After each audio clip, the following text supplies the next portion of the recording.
kui te keegi kunagi või juba praegu ka väga tõsiselt oma mingit startupi soovite selles mõttes alustada, siis kindlasti tuleb sõlmida selline dokument nagu asutajate leping. Asutajate leping on siis selline dokument, millega meie selle startupi asutajad või siis nii-öelda põhiliikmed, kes algusest peale on kaasas olnud, et sellega lepitakse kokku igaühe õigused ja kohustused ja mis kõige olulisem, sellega määratakse ära, et igaüks meist peab töötama oma osa sellest ettevõttest välja näiteks 3 või 4 aasta jooksul.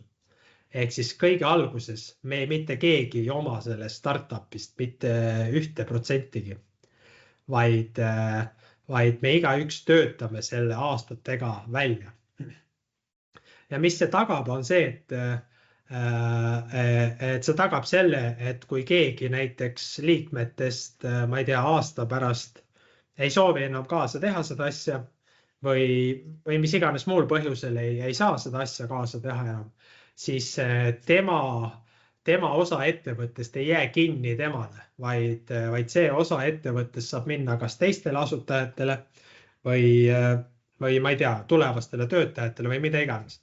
Ühesõnaga, see asutajate leping kaitseb suuresti seda, et startup jääks püsima ka siis, kui selle algsed asutajad mingil põhjusel, ma ei tea, ei jätka enam selle ettevõtmisega.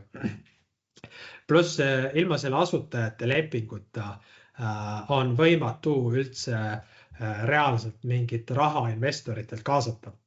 Et investorite jaoks on ka ülimalt oluline see, et nad saaksid olla kindlad, et mingisugused protsendid ettevõtte osalusest ei jääks kellelegi mitteaktiivsele liikmele lihtsalt nagu taskusse niisama. Et investorid alati ootavad seda, et kõik, kes siin nagu aktiivsed asutajad või aktiivsed startupi liikmed on, et siis nemad on ikkagi, ma ei tea, järgnevad aasta, 2, 3 vähemalt veel selle startupi siis töös ja tegemistes kaasas.